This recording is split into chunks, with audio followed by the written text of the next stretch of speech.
O Estrelando está começando. Meu entrevistado de hoje é o meu querido e amado professor chamado Cid Marcos Vasques. Ele vai falar hoje sobre Homero, a Ilíada e a Odisseia. Logo depois, Céu Aberto e Dicas do Estrelando. Não saiam daí.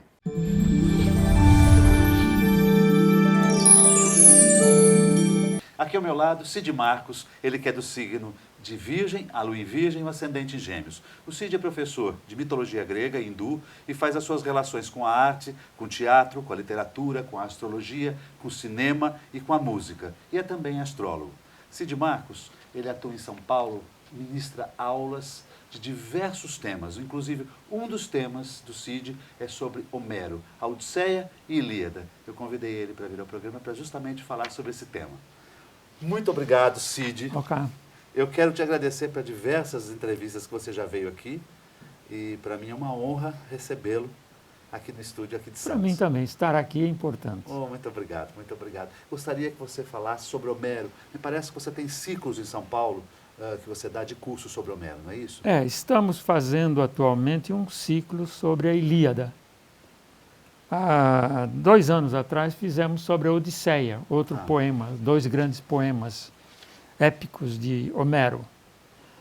Aí ficou por trás disso tudo a importância de Homero como poeta, como escritor. E para mim, para muitos, o pai da literatura ocidental. Além do mais, tudo está em Homero. Os arquétipos, a história, a filosofia, o teatro, o cinema, sai tudo dali quando você focaliza bem Homero e o lê bem. Então é por causa disso que Homero está assim na ordem do dia, não é? Evidentemente para as pessoas que se interessam. Para que se interessam, sim. Evidente. Aliás, eu soube, inclusive, eu tirei ali das informações, que você pediu, quando você se formou no ginásio, não foi? Você pediu de presente, não é? Isso faz obras. muito tempo. Não tem problema. Muito tempo. Quando eu estava terminando o curso ginasial, minha mãe aqui em Santos, morava aqui, né? Pediu, o que você quer ganhar de presente, de formatura? Nós nos formávamos no ginásio Santista aqui que eu fiz. Santos. Eu disse, olha, eu quero a Ilíada e a Odisseia. Você de que idade você tinha para pedir Eu tinha 14 para 15 anos. Agora, o mais importante disso tudo, como as coisas se interligam, é que anos depois, 30 anos depois, ou mais, um belo dia eu conversando com um grande amigo meu aqui de Santos, Roldão, já falecido, jornalista, professor, famoso. Sim. Eu falei, Roldão, sabe, começamos a conversar sobre livros e presentes. Eu disse, olha, eu ganhei de minha mãe, quando eu tinha terminado o ginásio, eu pedi a Ilíada e a Odisseia, ela comprou. Ela foi à cidade e comprou os 2 livros. E ela comprou numa livraria que ficava ali na Praça Rui Barbosa. Ele falou, é. Falei, é. Ela comprou os 2, trouxe, fez a dedicatória, me deu e disse, fui eu que vendi esses 2 livros para ela. O Roldão? O Roldão. Ele trabalhava numa livraria que havia na Praça Rui Barbosa, chamada Pan-Americana. Fechou logo. E o Roldão trabalhava como empregado na loja, vendendo livros. E ele é que foi quem vendeu os 2 livros para minha mãe e os livros. E você ganhou. Uma tradução do Carlos Alberto Nunes, excelente tradutor da Ilíada, né? Não modernoso, diga-se de passagem, porque agora só os linguistas querem se intitular donos de Homero. Aliás, está acontecendo isso. Então, você vamos lá, Cid. procura o livro, procura a Ilíada e a Odisseia pelo tradutor. Muita gente, e não pelo autor Homero. Entendi. Quem foi Homero? De que época foi? Bom, Homero, a importância dele é para a cultura de um modo geral. Quer dizer, uma pessoa que se volte para a cultura, para um interesse um pouco maior, uma coisa mais abrangente, né, que vá para diversos vieses, assim como literatura, cinema, teatro, música, e vai ter que necessariamente buscar essas fontes em Homero. Homero discute-se até hoje, né, a data. Apareceu mais ou menos 850 anos antes de Cristo. É uma hipótese, né? Era verdadeiramente Homero o nome dele?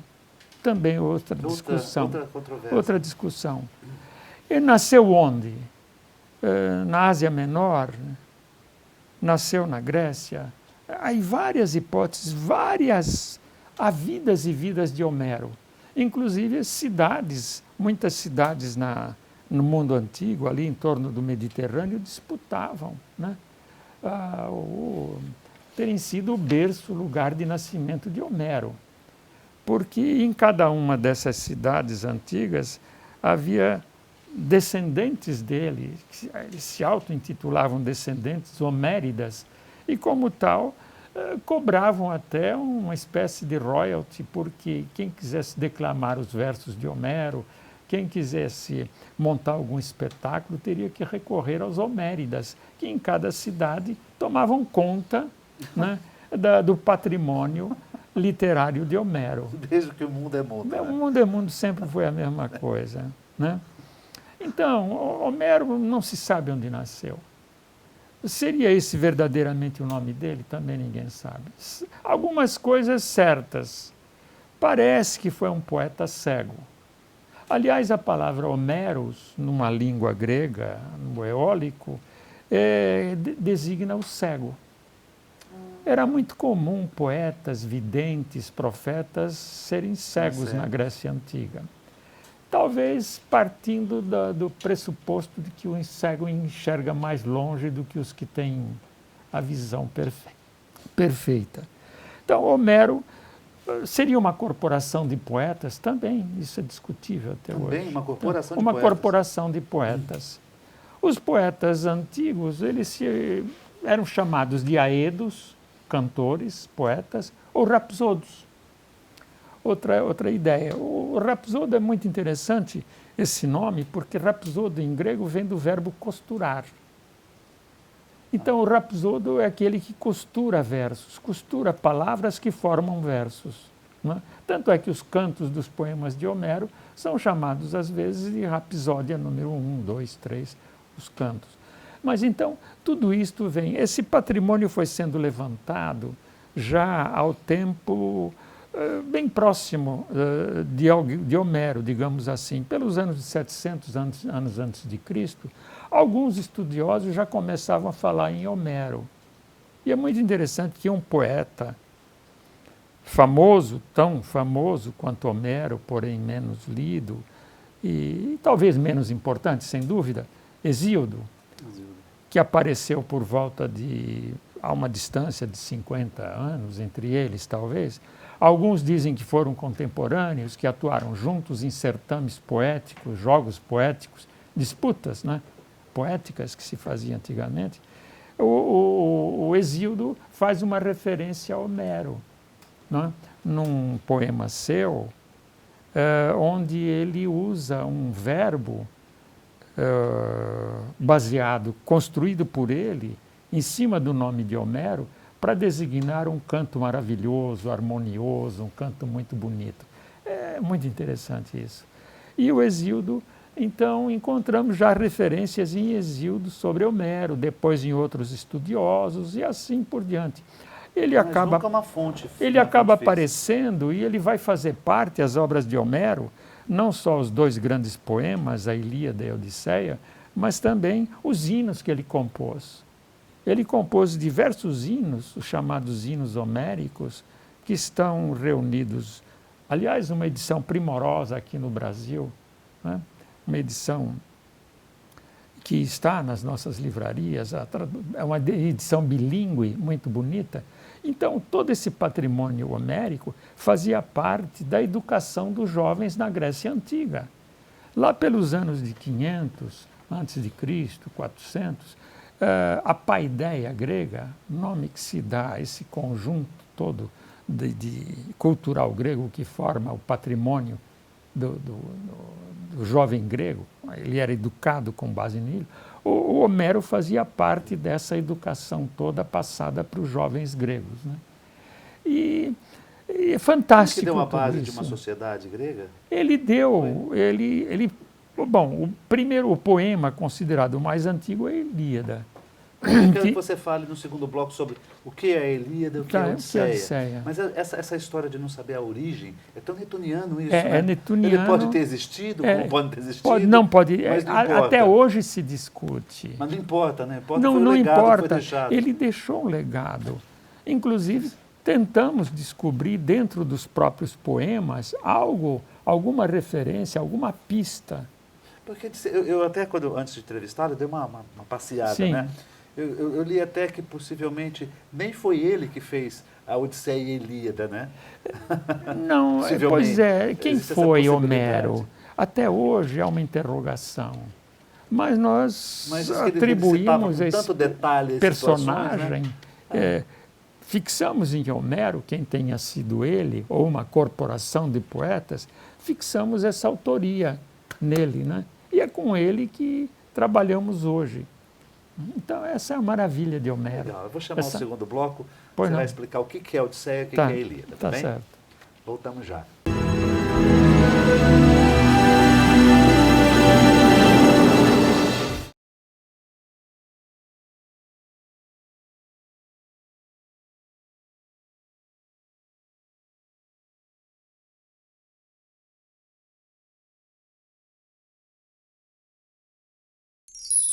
Comunicado. A Escola Santista de Astrologia está com inscrições abertas para os cursos regulares de formação em astrologia. Curso básico com turmas manhã, tarde e noite, interpretação de mapa astrológico, previsões e supervisão de mapas. A escola ainda oferece atendimento de mapas astrológicos e uma grande variedade de livros. Escola Santista de Astrologia, Rua Goitacazes, número 8. Telefone 3284-9714. Santos.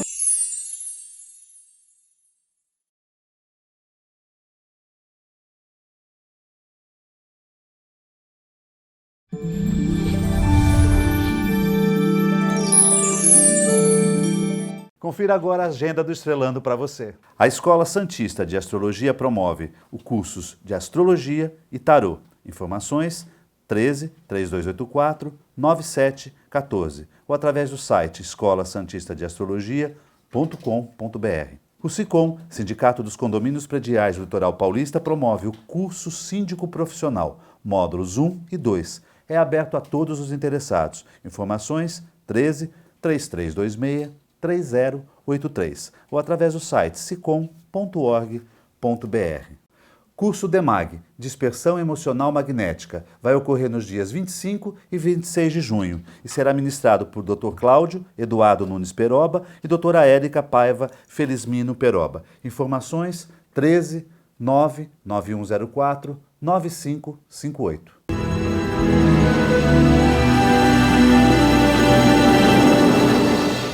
Voltamos ao segundo bloco, meu entrevistado Cid Marcos, estamos falando sobre Homero.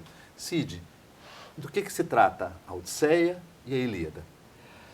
Bom, a Ilíada é considerado o primeiro dos poemas. Ambos são poemas épicos.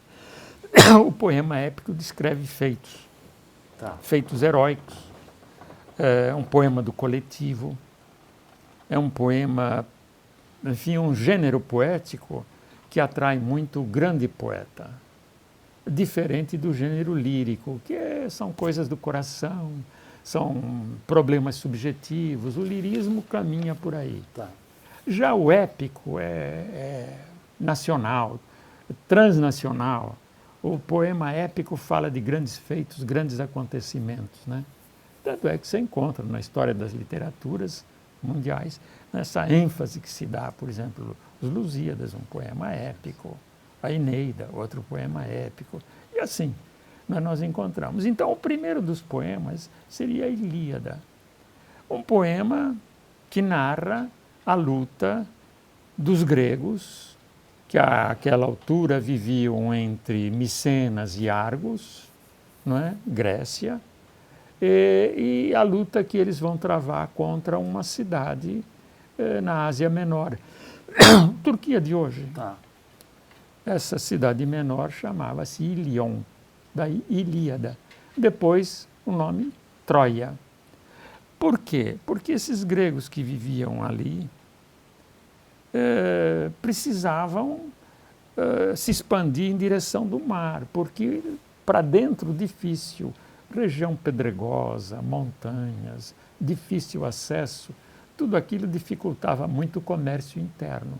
Então os gregos, esses gregos, aliás, tinham vindo dali em torno do Mar Negro, tribos que teriam emigrado para ali, que tomaram o nome de aqueus, argivos, etc. Mas esses gregos, então, perceberam que precisavam, e eles notaram que havia dois grandes poderes que tomavam conta do mar Mediterrâneo ali, em torno, perto da Grécia, Ásia Menor. Essas duas grandes potências marítimas, talassocracias, talassa em grego é mar, eram exatamente Troia e Chipre, né? Uma ilha, né? Muito poderosa.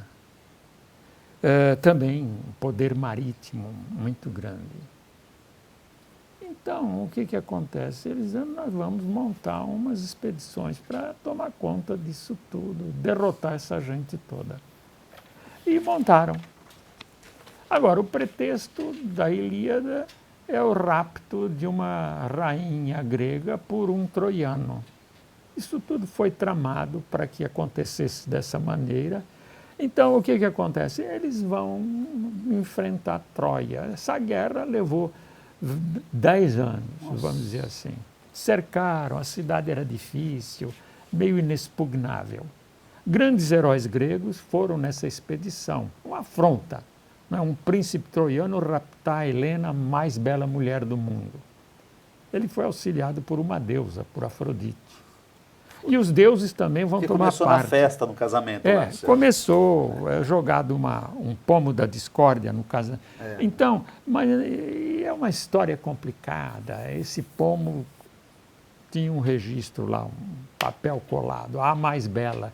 Então foram disputar quem, a mais bela deusa grega que se candidatasse a ficar com o pomo. Então é uma briga entre elas e acaba Afrodite prometendo a Paris, príncipe troiano, o amor da mais bela mulher do mundo. E ela vence, evidentemente. Claro. Uma prometeu dar a vitória da Ásia, conquistar a Ásia. Imagina. Palas Atena disse, você vencerá todas as batalhas e tal. Mas aí a Afrodite disse, você vai faturar a Helena. A mais gostosa. É com essa que eu fico. Então, o que aconteceu? Aí vem a briga, vem o cerco de Troia, etc. A história é longa, deuses interferem, há toda uma luta, vários episódios e subtemas e temas e episódios secundários. Mas o que fica nisso tudo é que os gregos precisavam abrir mercado no mar Mediterrâneo, precisavam de dinheiro, precisavam ampliar, né? Ampliar mercados. Agora, a gente enfeita isso com poesia, com outras histórias, e está cheio disso. E aulas de literatura, perde-se. Mas, no fundo, o que existia ali era muito dinheiro em jogo. E os gregos acabam invadindo e destruindo Troia, foi um negócio horrível. Como fizeram também com, desculpe, Chipre, eu falei Chipre, não, apague Creta.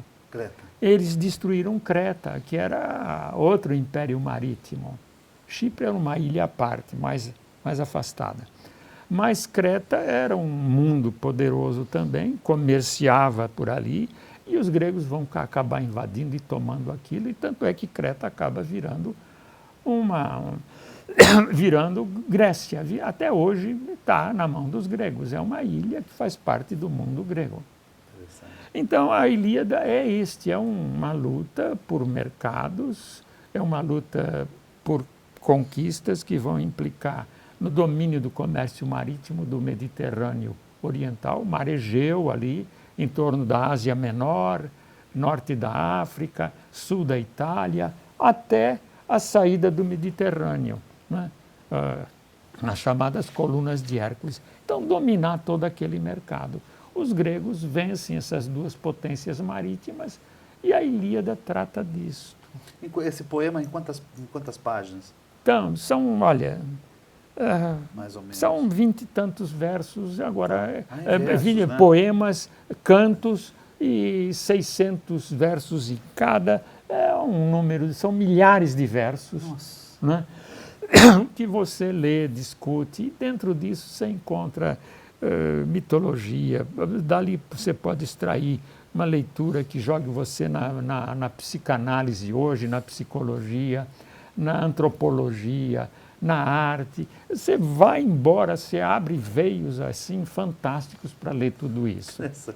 Além de você buscar, né, outras informações que vão aparecendo hoje. Por exemplo, há um francês do século XX, Victor Bérard, um estudioso, tradutor, helenista e tudo, que refez todos os caminhos que um herói da Odisseia, Ulisses, fez, para provar que a Odisseia, o segundo poema de Homero, não era a história de um herói que vai ficar ali, né, terminada a guerra, 10 anos à procura da sua casa de volta, com dificuldades para voltar para casa. Que foi Essa é a história da Odisseia. Da Odisseia.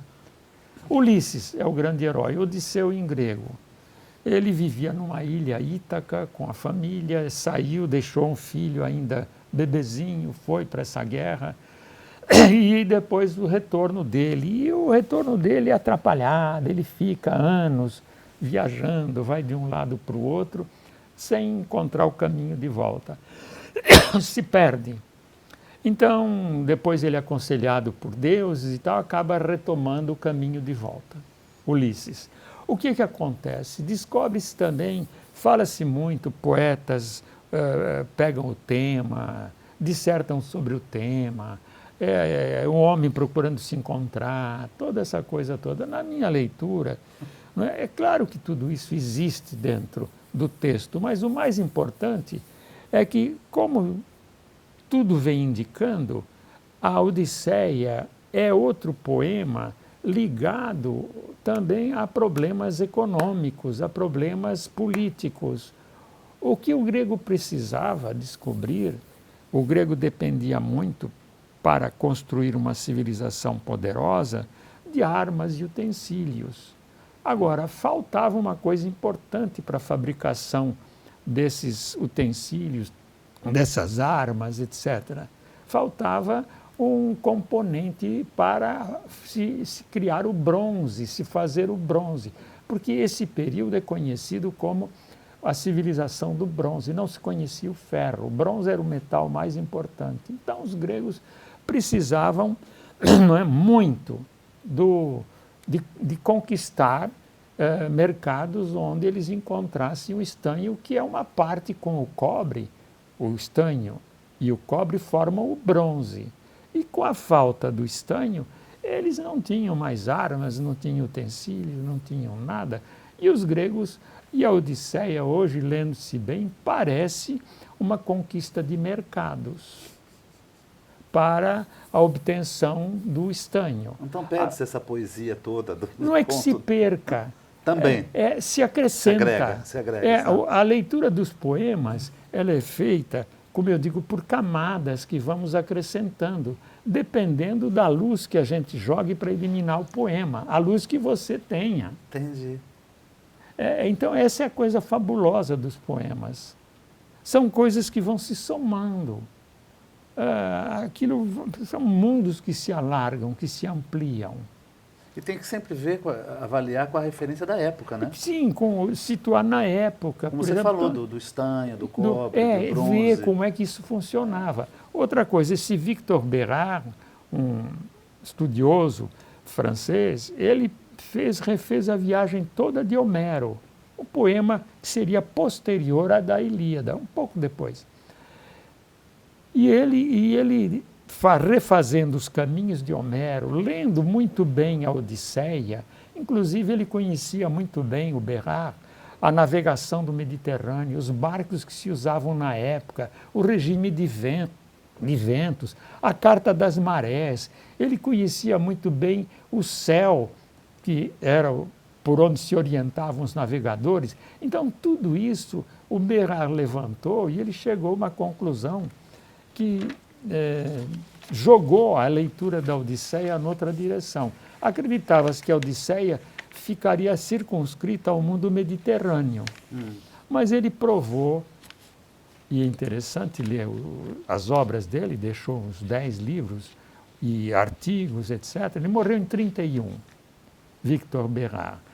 Ele descobriu, afirmou, lendo, estudando, refazendo as viagens, foi acompanhado por um fotógrafo muito interessante, que documentou toda essa viagem, que o Ulisses teria saído do Mediterrâneo e atravessado Gibraltar, né, o Estreito de Ceuta e Gibraltar, teria ido pelo Atlântico Norte, e que o estanho estava naquelas ilhas do Atlântico Norte, e quem sabe tendo chegado até a Islândia.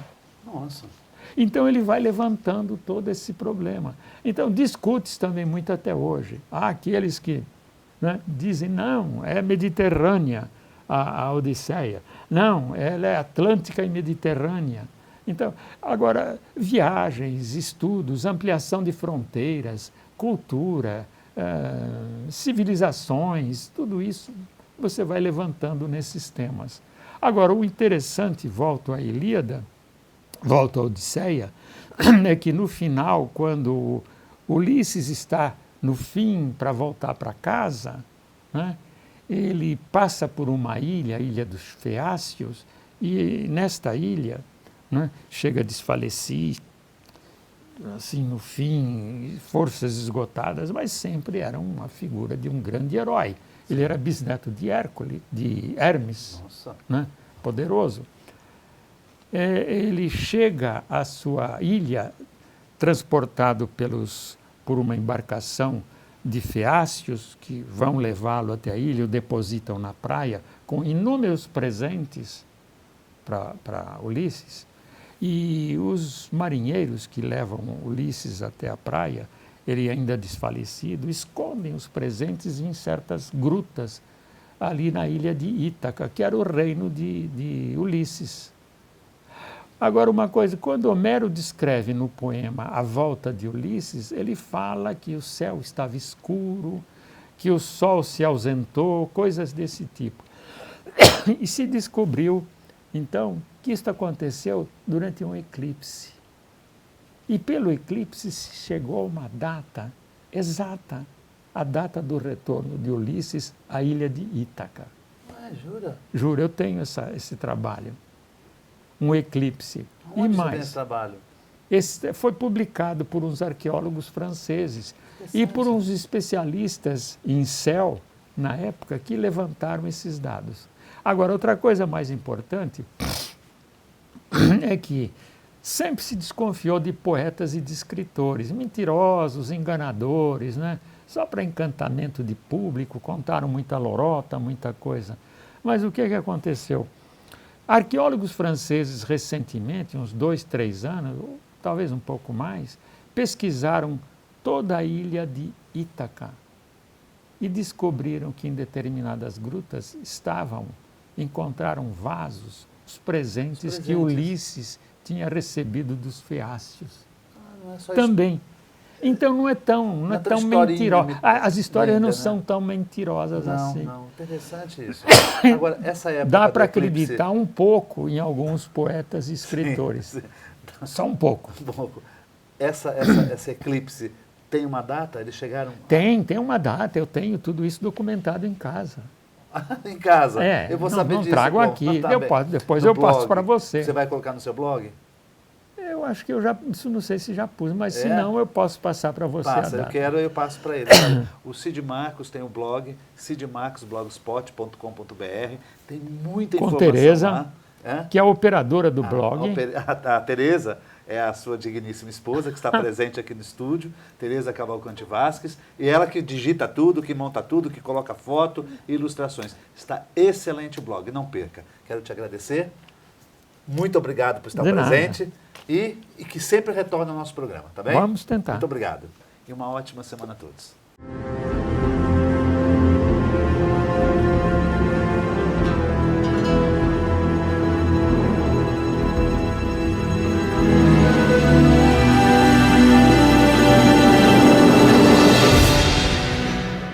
Sicom, a mão amiga no momento certo. Avenida Conselheiro Nebias 472, telefone 33263083.